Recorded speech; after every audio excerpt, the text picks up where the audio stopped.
Before we get started, I just wanted to thank the committee and the jury and everyone attending today, both in person at UQAM and virtually through the magic of Zoom. I know I have really appreciated these last couple of years, the ability to attend all sorts of workshops and conferences and things all over the world, really. But I do think it's important that some of us are here in a hall talking about music, because the project I'm looking at deals a lot with the history of gossip and an anecdote across the 19th and 20th centuries. And while the sources I'm looking at are archival or more often printed, published sources, gossip really exists in its kind of most primal form, spoken, and especially musical gossip happens so much in concert halls, you know, backstage and in the seats. And as someone who used to play bass for musical theater productions, in the pit, and also at the bar after the show. I think we all can think of events we've been at where perhaps talking about the concert after the fact is a bit more interesting than maybe some of the things we saw on stage. So I'd like to start my presentation with two primary source examples of musical gossip. They're from about not quite 100 years apart. The first is from 1824. The second is from around 1913. One is seemingly non-fictional. The other is seemingly fictional. But they both deal with connecting the repertoire of a concert and the biography of the composer to gossip that's going on within different musical communities. So this is an anonymous article, or part of an anonymous article, from the Gazette de France in 1824, reporting on a recent performance of excerpts from Mozart's Requiem. And the fact that this is taking place in 1824 is rather important for a number of reasons. This was kind of one of the earliest French performances of the Requiem. It also was shortly after the young Franz Liszt came to Paris for the first time, and elsewhere in articles from April 1824 in France. There are other mentions of Liszt in connections with his studies with Salieri, but this article here is recording specifically concert hall gossip. So our anonymous correspondent says, before the opening of the concert, it circulated in the hall as positive news that Salieri had come to accuse himself on his deathbed, he was still alive, by the way, in 1824, of having poisoned Mozart in an outburst of appalling jealousy. We recount this news without, however, having much faith in it, since for a long time the author of Les Danaïdes has been struck with a form of mental alienation of which this revelation is only the sad and latest effect. So, moving forward almost 100 years, in E.M. Forster's novel Morris, and with apologies to my friends from McGill who have heard me talk about Tchaikovsky gossip a great deal. So in the context of this part of the novel, our protagonist, the stockbroker Morris Hall, who is a very deliberately boring and unmusical person, goes to a performance of Tchaikovsky's Symphonie Pathétique with a friend of his sister's whom he is considering marrying, kind of in an attempt to avoid dealing with his homosexuality. And unfortunately for his kind of closeted state at this point, he runs into an old school friend, Risley, who is much more out and also much more aware of early 20th century gay musical gossip. And Forster writes, unfortunately, after the concert, he met Risley. Symphonie pathique, symphonie pathique, said Risley gaily. Symphonie pathetic, corrected the Philistine. Symphonie incestueuse et pathique, and he informed his young friend that Tchaikovsky had fallen in love with his own nephew and dedicated his masterpiece to him. I come to see all respectable London flock. Isn't it supreme? And after this scene, Morris goes and finds a biography of Tchaikovsky, and it sort of facilitates his coming out process. But in both of these examples, we have instances of musical gossip that connect a particular work in performance to some biographical detail of either the composer's life or, in the case of the Requiem, one of the composer's colleagues' lives, that is assumed to be connected with the music but can't really be substantiated.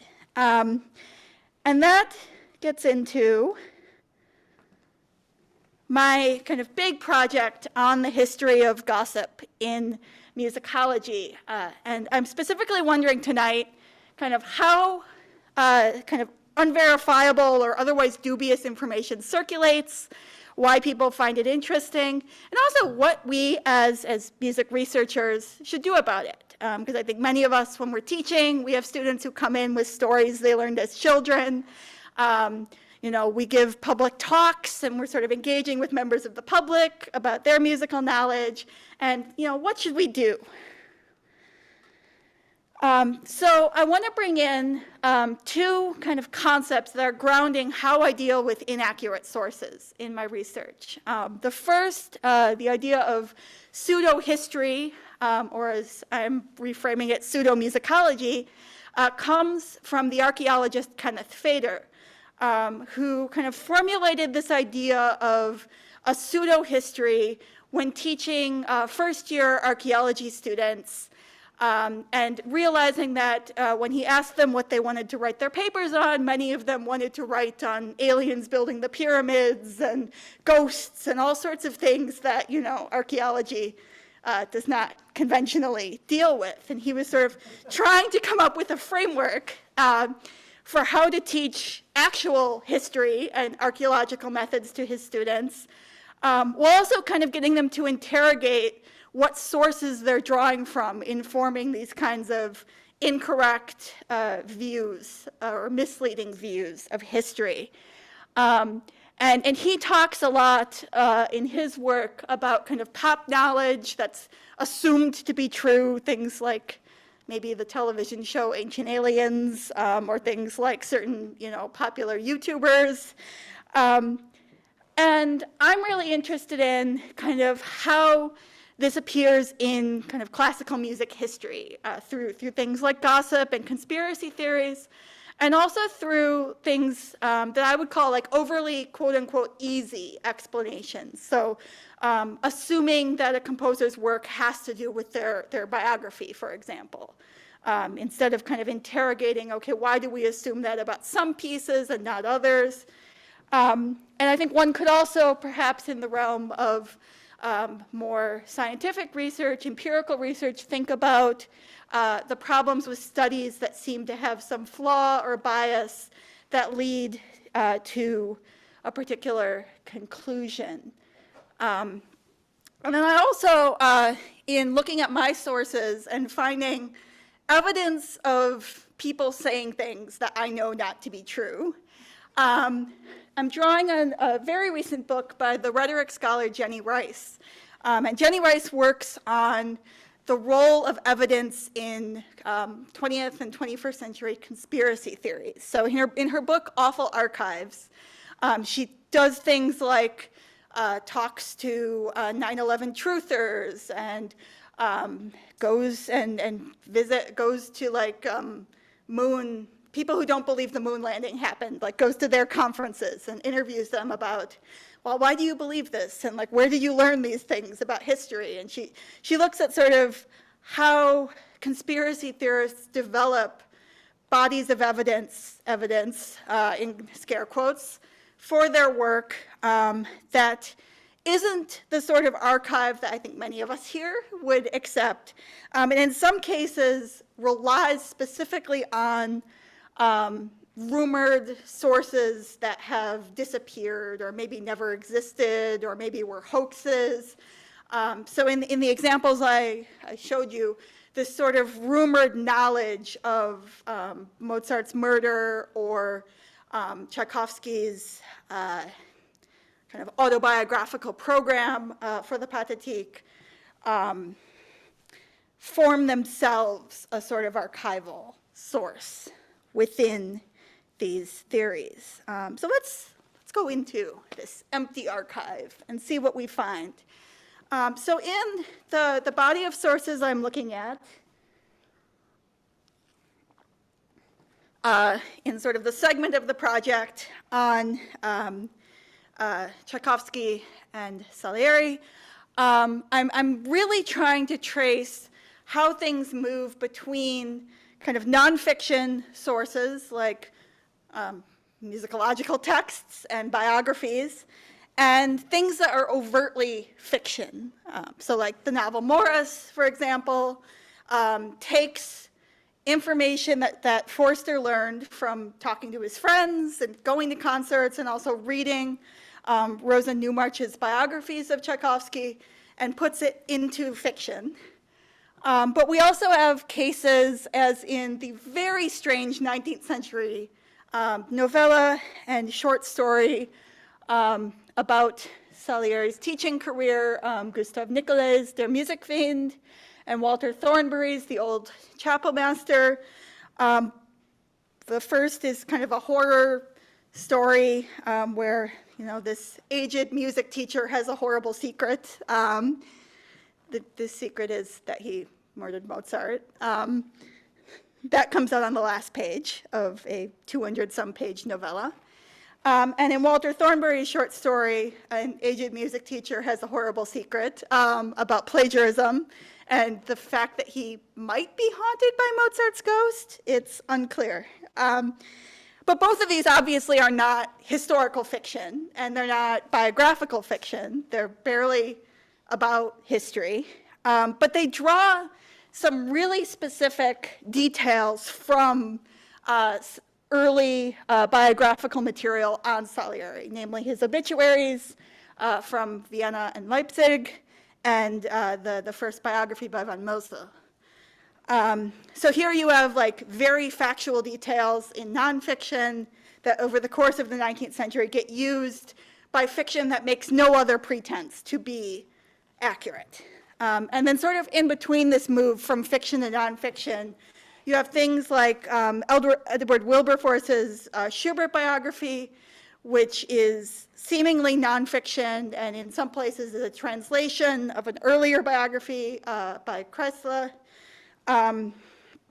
that uses a lot of uncited anecdotes and claims that are not sourced and may never have existed.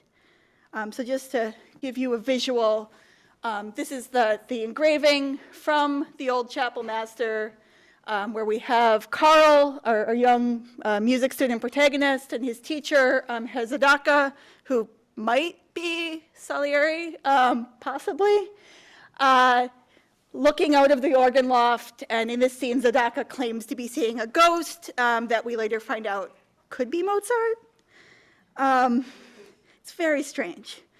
So moving on, the empty archive is also not just about kinds of sources, but also about interpretation. So the same piece of evidence can provide support for opposing or even mutually exclusive views of history. And this, I think, is very clearly demonstrated in two early 20th century commentaries on Tchaikovsky's homosexuality and death. The first is Edward Prime Stevenson's History of Sexuality, The Intersexes, which was self-published around 1909.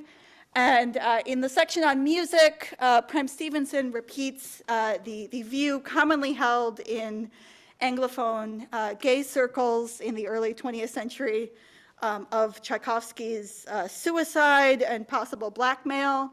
But he also claims that there's this kind of secret meaning in the pathétique. And just to go back to the quote I started with, the pathetic was at the time the sort of English translation of the pathétique subtitle, and pathic was at the time a sort of in-joke about sexual passivity. So by contrast, Prem Stevenson's colleague James Gibbon Honecker's The Old Fogey also repeats this story of Tchaikovsky's suicide, but from the point of view of a narrator who is disgusted and unwilling to talk about the queer implications of Tchaikovsky's work. The Old Fogey is this conservative music critic who goes to what is clearly implied to be a gay bar sometime in the late 19th or early 20th century, and hears his new acquaintances arguing about Tchaikovsky, and is shocked to hear this mention of his possible suicide. So I also want to mention that even like we musicologists are not immune to this. So even people that try very hard to be critical of gossip can sometimes rely on it or reference other sources that lead their readers to gossip. And this is something I'm grappling with in a new project on some of Rosa Newmarch's materials in a book I'm working on. So here, from Newmarch's Tchaikovsky biography that Forster read, she sort of brings up the popularity of the pathétique in British culture, and then immediately denies that there is evidence for the rumor. But she's still bringing it up. She still knows her readers are interested in this. And then in her commentary to her translation of Rimsky-Korsakov's opera Mozart and Salieri, she kind of hedges her bets about musicological gossip. She says there's no evidence to this rumor, but then she also cites some very gossipy 19th century sources about Salieri's perspective on Mozart that I think a lot of people working on Salieri today might dispute. And interestingly enough, she mentions Der Music Fund, although she cites the wrong date for it. And that mistake, I think, came from Otto Jahn. But it's just an interesting mistake because Nikolai relied so heavily on the von Mosel Salieri biography. And if his novel was actually written in 1825, it would predate that. So here, this is an interesting photo. This is Newmarch on the left, and the Russian bass who premiered the role of Salieri in both the Soviet and London premieres of Mozart and Salieri, Fyodor Shaliapin on the right. So we've got all of this interesting gossip from both kind of creative people and scholars and audiences, definitely. So what does all of this do? So I argue that people are interested in pseudomusicology because it does 5 things.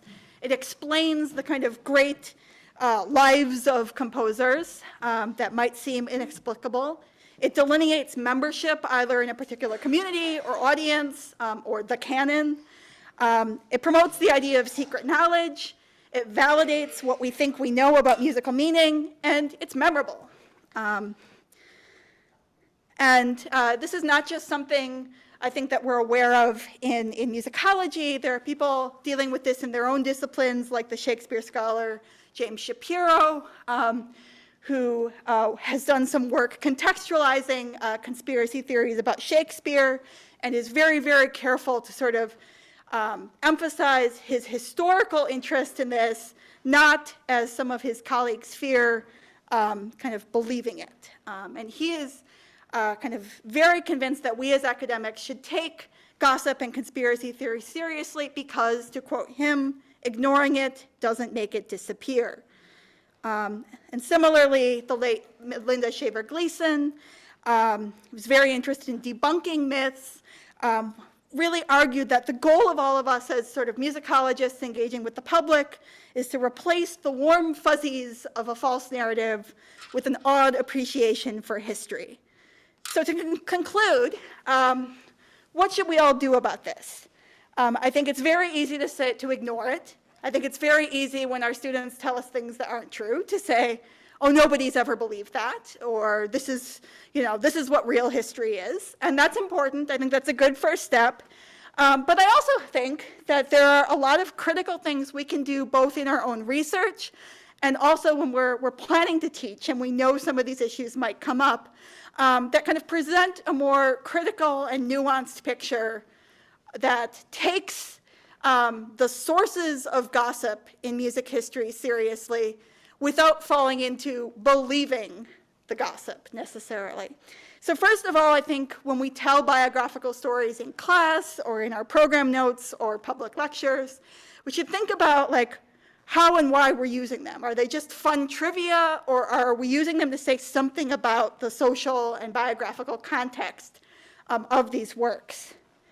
I also think we should consider how various narratives have been used over time and space. And people like Marina Ritsarev and Maria Benwati, I think, have done some really great work contextualizing how narratives about, respectively, Tchaikovsky and Mozart have served some very different political aims over the course of the 20th century.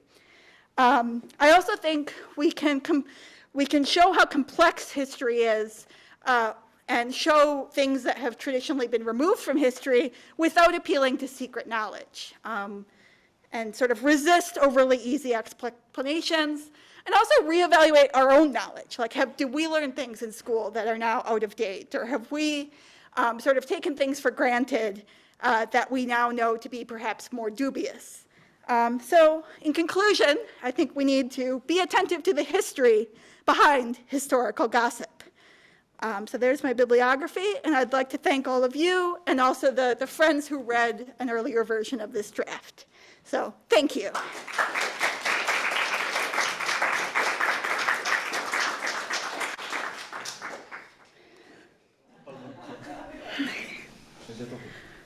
Thank you very much for your talk.